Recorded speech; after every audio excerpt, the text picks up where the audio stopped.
화평이 형통이다. 이런 제목으로 잠시 말씀을 나누도록 하겠습니다. 우리는 지금 이제 사사기에서 사사 입다에 대한 말씀을 이제 오늘 마무리하고, 그 다음에 그 입다 이어서 입산, 엘론, 압돈까지, 그러니까 삼손 바로 앞에 있는 네 사사, 마지막 사사들을 좀 살펴보고 있습니다. 물론 우리가 사무엘서에 가면 엘리도 사사고 사무엘도 사사고 이제 왕이 등장하기 전에 이런 사사들의 이름들이 쭉 나옵니다. 근데 이제 사사기에서 거의 마무리 단계에 이렇게 나오게 되는데요.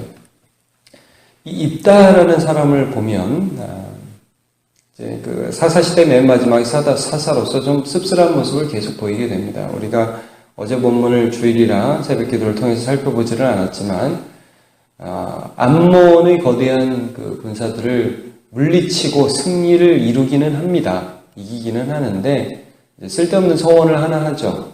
자기가 승리하고 돌아오기만 한다면 돌아올 때 자기 집에서 처음 나오는 사람을 자기가 번제로 드리겠다. 이게 하나님이 요구하시는 거 아니거든요. 근데 이제 자기가 너무 이기고 싶으니까 하나님과 이제 거래를 하는 모습을 보여줍니다. 그래서 자기의 무남동녀 외동딸을 하나님 앞에 드리게 되죠. 하나님이 원하시는 게 아니었습니다. 그러니까 입다라는 사람이 상처투성이고 얼마나 한편으로는 하나님을 믿었으면서도 한편으로는 이기고 싶은 거예요, 전쟁에. 그러니까 과도한 충성을 보여야 될 것 같은 거죠. 이 정도는 드려야 이길 것 같다. 그런 게 아닌데 이제 입다의 이런 모습들을 우리가 좀 씁쓸한 모습을 보게 되면서 어제 본문이 끝났고 이제 오늘 본문도 마찬가지입니다. 암몬과의 전쟁에서 분명히 입다가 승리하고 대단한 승리를 거둔 것은 사실인데 그가 그런 승리 이후에 그 처음에 이스라엘 백성 길앗 장로들과 약속했던 것처럼 그 민족의 지도자, 머리가 되는 그런 역할들을 감당하게 되었는데 이제 그 민족이 그런 평화가 왔느냐? 아니라는 거예요. 그 에브라임 사람, 이스라엘의 큰 지파였습니다. 요셉 지파, 요셉의 아들의 에브라임과 므낫세 아닙니까? 이 에브라임 사람들이 이 입다에게 시비를 거는 게 오늘 장면입니다. 1절 한번 여러분 보시기를 바랍니다. 1절에 어떻게 되어 있냐면 에브라임 사람들이 모여 북쪽으로 가서 입다에게 이르되 내가 암몬 자손을 싸우러 나갈 때 어찌하여 우리를 불러 너와 함께 가지 아니하였느냐? 우리가 반드시 너와 내 집을 불사르리라 하니 시비를 거는 거예요. 왜 우리 안 불렀냐? 근데 입다가 대답하는 건 그 다음 구절을 보시면 내가 불렀는데 니네들이 안 왔잖아. 이제 와서 시비 걸면 어떡해? 그러면서 입다가 굉장히 화가 나요. 그러니까 여러분 여기서 이제 무슨 어떤 모습을 좀 볼 수 있냐면 이스라엘 백성들이 암몬 자손은 물리쳤어요. 근데 자기 안에 있는 시기심은 다루지 못해요. 그리고 그런 시기심을 가지고 시비를 걸 때 입다, 승리한 입다 안에 여유가 없는 걸 보게 돼요. 자, 여러분 어디를 보시냐면 3절, 4절 쪽을 좀 보시면 4절을 한번 보시죠. 4절 보시면 이 사람들이 입다에게 이런 시비를 걸었다는 것을 볼 수 있어요. 4절을 좀 끝쪽을 좀 볼게요. 이는 에브라임의 말이 보이십니까? 4절 중간쯤에 이는 에브라임의 말이 너희 길앗 사람은 본래 에브라임에서 도망한 자로서 에브라임과 므낫세 중에 있다 하였습니다. 야, 니네들이 어디서 나왔는지 알아? 너희들 우리 지파 중에서 도망한 찌끄레기들이잖아. 이런 식으로 말을 한 거예요. 그러니까 여러분 안 그래도 입다가 지금 성경을 통해서 우리가 쭉 보지만 길앗 기생의 소생이라고 그랬죠. 그래서 어린 시절 쫓겨났던 사람입니다. 자존심이 확 찔리는 거예요. 뭐라고? 지금 우리가 무슨 도망한 자라고? 우리가 무슨 찌끄러기들이라고? 어디서 이게? 그러면서 이제 막 싸움을 하는 거죠. 보복을 하게 됩니다. 원수를 갖게 됩니다. 그래서 여러분 그 다음 구절을 쭉 보시면 어떻게까지 보복을 하냐면 막 싸우다가 에브라임 사람들을 이기니까 이제 에브라임 사람들 막 도망가요. 그러니까 요단강 나루턱을 딱 점령을 했어요. 우리가 뭐 한강 점령하듯이 6.25 때 딱 점령을 해가지고 근데 뭐 이게 에브라임 사람인지 어떻게 알아요? 모르죠. 그러니까 어떻게 알아냈냐 하면 야, 너 에브라임 사람이야? 뭐 아니야. 나는 아니야. 그렇게 얘기하면 그러면 쉿볼렛이라고 발음을 해봐. 그럼 이제 에브라임 사람들이 그게 안 됐나 봐요.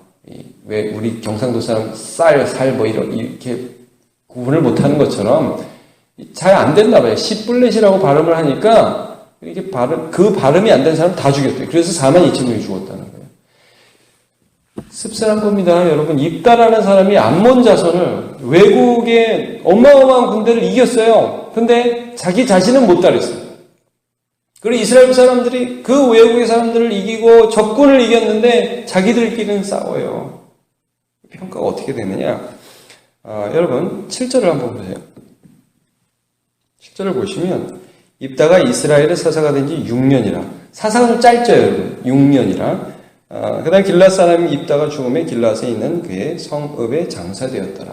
자, 이게 굉장히 독특한 표현입니다. 여러분 그 다음에 입다와 입산도 한번 보세요. 입산도 한번 보시면 11절도 한번 보십시오. 10절도 한번 보시기를 바랍니다. 입산이 죽음에 베들레헴에 장사되었다라. 끝이죠. 끝입니다. 그 9절에도 보면 7년 동안 입산이 사사를 하고요. 그 다음에 엘론도 여러분 보시면 죽었다, 장사되었다. 그 다음에 13절부터 이어지는 압돈도 이렇게 쭉 보시면 압돈이 8년 동안 사사를 합니다. 14절에 보면 사사가 된 지 8년이라 15절 죽었다. 이렇게 끝납니다. 이게 왜 독특한 표현이냐면요. 사사시대에 하나님께서 사사가 있는 동안에는요. 평강이 있었더라. 평온하였더라. 이런 구절이 있습니다. 제가 그 구절을 한번 좀 읽어드릴게요. 사사기 3장 30절을 보면 에훗 시대를 이렇게 가리킵니다. 그날에 모압이 이스라엘 수하에 굴복하여 그 땅에 80년 동안 평온하였더라. 이런 구절이 있습니다. 자, 그 땅이 평온하였습니다. 원래 사사가 통치할 때 하나님의 통치가 임하면 평온했어야 해요. 근데 그냥 이겼을 뿐이지 나라가 평안하지가 않아요. 자, 드보라 때를 볼게요. 사사기 5장 30절. 여호와여 주의 원수들은 다 이와 같이 망하게 하시고 주를 사랑하는 자들은 해가 힘있게 도든같이 하옵소서 하니라. 그 땅이 40년 동안 평온하였더라. 자, 기드온 시대입니다. 사사기 8장 8절. 미드안이 이스라엘 자손 앞에 복종하여 다시는 그 머리를 들지 못하였으므로 기드온이 사는 40년 동안 그 땅이 평온하였더라. 그러니까 모든 사사가 다스리던 그때에 이 입다 이전에 어떤 평가가 있었냐면 하나님의 평강이 거기 있었단 말이에요. 그 사사가 있는 동안. 근데 입다 때에는 그 사사가 있는 동안에도 평온이 없었다는 거예요. 이기기는 이겼어요. 그런데 정말 하나님이 함께 하심이 없었어요. 여러분 이제 우리가 출애굽기 때를 보면 무엇이 있었냐면 사람들이 하나님 앞에 막 배고프다고 물 달라고 하고 목마르다고 물 달라고 배고프다고 뭐 떡 달라고 막 그렇게 막 하나님 앞에 불평해서 결국 얻었죠. 근데 여기에 대해서 성경에 이런 평가가 있습니다.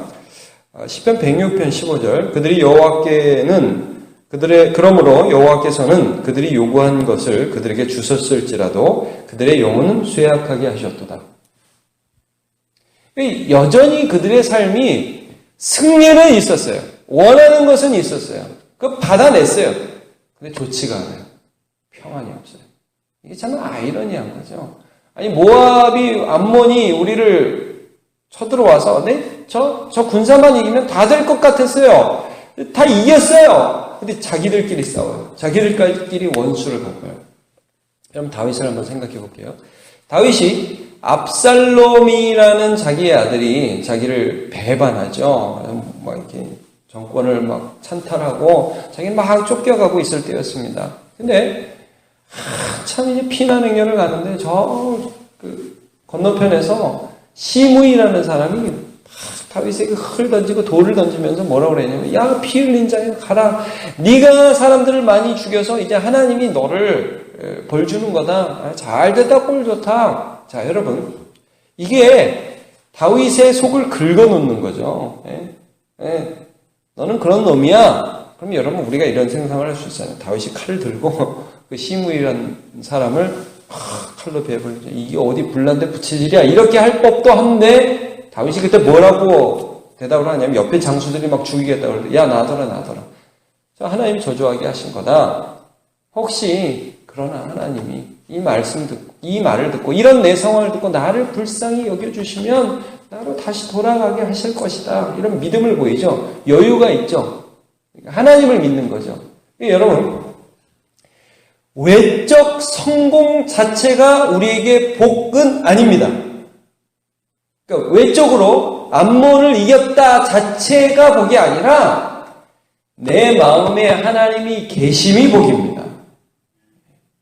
그 하나님께서 나를 다스려 주셔서 오늘 내 마음에 여유가 있고 원수 갚아야 할 상황인데 안 갚을 수 있고 하나님을 믿을 수 있고 그리고 시기가 나는데 시기하지 않고 여러분 엘론과 압돈, 입산 오늘 다 살펴보지 않았지만 이 사람들은 어떤 사람이었냐? 자기 자녀들 자라는 사람 30명, 40명 맨 마지막 사서 보면 낙이 튀어가지고 그리고 막 외부에 시집 보내고 장가 보내고 그리고 외부에서 또 딸들 들여오고 이게 뭡니까?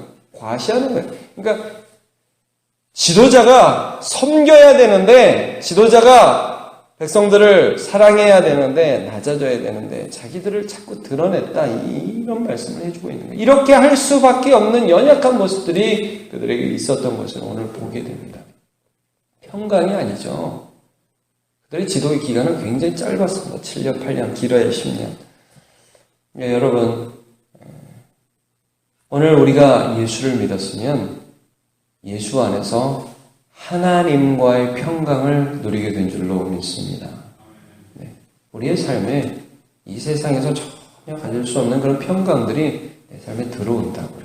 성공해서 들어오는 게 아니에요. 네, 기도하려고 아멘, 주님 할 때 내 삶에 들어온다는. 그래서 로마서 5장 1절에 어떤 말씀이 있습니까? 그러므로 우리가 하나님과 화평을 누리자 그러죠. 하나님과 화평을 누리자. 예수 안에 있는 하나님과 화평을 누리자. 이게 샬롬입니다. 샬롬.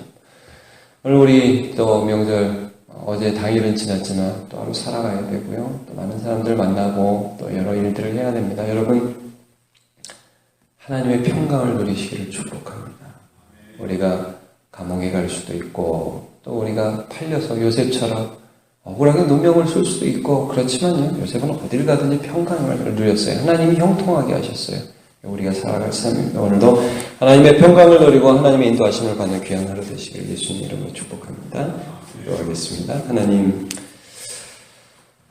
입다의 모습을 보면서 참 안타까운 마음을 가지게 됩니다.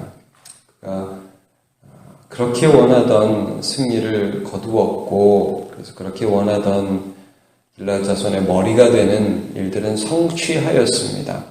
그러나 그 민족의 내부의 갈등은 여전하였고 그는 상처투성이로 원수 갚지 않으면 살아갈 수 없는 인생을 살아가고 있었습니다. 그 뒤를 이은 입산, 엘론, 압돈 여전히 과시하지 않으면 안 되는 연약한 사사의 모습을 보여주고 있습니다. 하나님 우리가 승리 자체에 취하거나 그것만이 꼭 있어야 된다고 하나님께 거래하는 자가 아니라 하나님 한 분으로 만족하는 자가 되게 하여 주옵소서. 하나님이 주시는 평강, 하나님이 주시는 은혜, 하나님이 주시는 여유, 하나님이 인도하실 것에 대한 믿음, 악인의 장막에 거하는 것보다 주의 전에 문지기로 있는 것이 더 낫다고 한 그 고백을 우리의 심정에 가지고 살아가는 주의 백성이 될 수 있도록 오늘도 은혜 내려 주옵소서. 명절의 한가운데 있습니다. 주님께서 섬기고 수고하느라 지친 육신들의 힘 주시고 또 그리스도의 향기로 편지로 살아갈 수 있도록 오늘 하루도 은혜 주시옵소서. 예수님의 이름으로 기도합니다.